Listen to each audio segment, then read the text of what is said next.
Hello, welcome to Pride of South London Fan TV. Ali here, bringing you my preview of Palace v Burnley at Selhurst Park. Now, it seems like an age ago since I gave you my review of the Liverpool game at Anfield, and this week has definitely dragged as we look to give a big response to that Liverpool performance.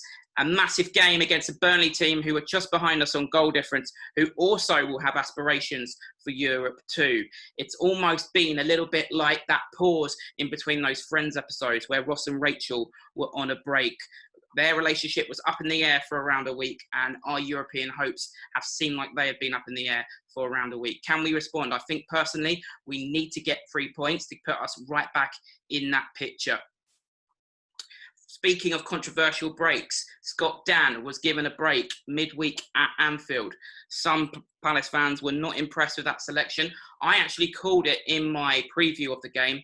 Now, I think ultimately that decision will be vindicated one way or the other by the game coming up tomorrow. I think Scott Dann coming back can give us assurance at the back. It can be a boost. I don't think his inclusion at Anfield would have made a difference to the result. We lost by 4 goals.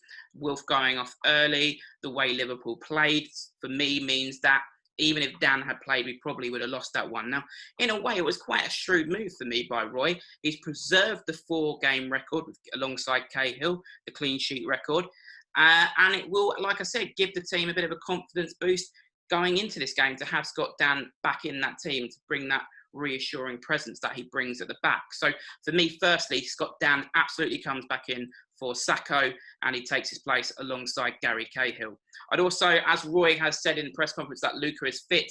Luca comes back in for me for McCarthy. So we go back to that tried and trusted midfield three of Kouyaté, MacArthur, and Luca. McCarthy goes to the bench. Front three, well, that's a hard one, a difficult one to do with the fact that Wilf and Benteke are both fitness doubts. Now, for me, listening to Roy's press conference, I get the sense that Wilf will play. I think, obviously, it's going right down to the wire, but it doesn't sound like a big, serious injury. And I think if Wilf is even 80%, he starts just because this is such a massive game for me. Burnley directly below us on goal difference. A win would thrust us right back into the European picture. So for me, Wilf, even if he's 80%, will come in. Benteke, we're not sure about as well. That sounds like it's going to a late fitness test. Will both play? Well, if both are fit, for me, they do play. So if they're both fit, we should go back to the front three that worked so well against Bournemouth of Wilf, Ayew and Benteke. If one of them is out, then obviously Andros Townsend will come in. So if Benteke is out, you can move Ayew up front and move Andros out wide. Or if Wilf is out injured, then Andros can come in as a direct replacement. So for me, if both are fit, they both play. If one is injured, then Andros comes in. Now, if the worst case scenario happens and Wilf and Benteke are out, well, then we've really got to look at our options. And the one option I don't think that we should take is using Max Meyer out wide. It did not work, as I mentioned in my review of the Liverpool game, which is available on my channel if you wish to watch. For me, when Meyer is given that role, he just drifts in naturally and we end up playing with 4 central midfielders. So I think we have to look at a different option, and I think that option could be bringing PVA further forward and putting Riedewald as the left back. So you could try Van Aanholt on the left wing, for example. Not where he usually plays, but he is very, very good going forward. So that could be one option, or the other option is, of course, giving a youngster like Peric a chance. But for me, if both are out, I would probably go with Riedewald as left back and PVA further forward. And I think that could be a good solution to the problem. But let's hope, hopefully, Wilfried Zaha is fit for that game, because he is obviously such a big player for us. And this is such a big game, one, as I've alluded to before in this video, that we need to get 3 points from. Looking at Burnley, looking at their goalkeeper, Nick Pope, our strikers, our front three, whoever is playing, are going to have to be on top form.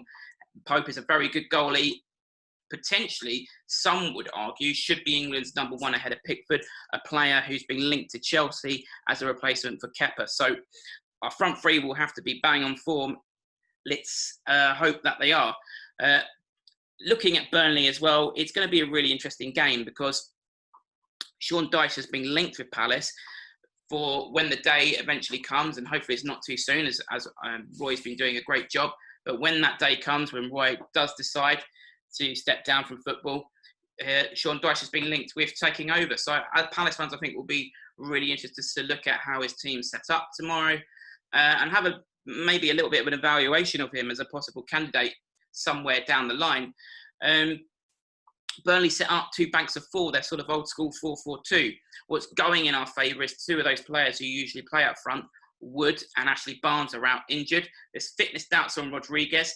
They think and are hoping that he will be fit. So it's good for us that we aren't the only team going into this fixture with injury doubts.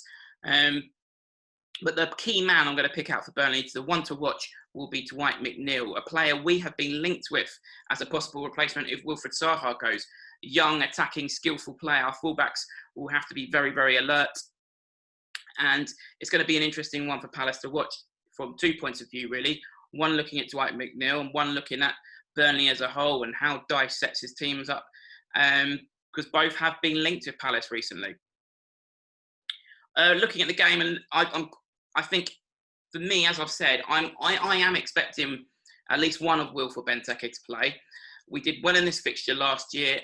I'm personally, well, I can't be quietly confident because I've got to give you my prediction, but I am quite confident going into this one. I wasn't so confident going into Anfield, but I am going into this one quite confident we'll get a result. I'm going to go for a prediction of a 2-0 win to Palace. Let's hope that I am right. Conditions could be different.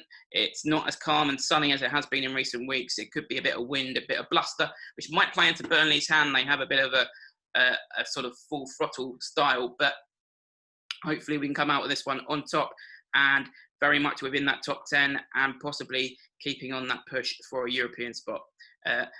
As always, if you disagree with anything I've said, so just to recap, I am bringing back in Scott Dann. I am bringing back in Luca. And I'm also expecting a 2-0 victory, and I picked out Dwight McNeil as the key man for Burnley. If you disagree with any of those things, please feel free to comment in the comment section below. And as always, if you enjoy this video, please subscribe. Next time I see you will be the review. Let's hope it's a more optimistic review than the Liverpool one.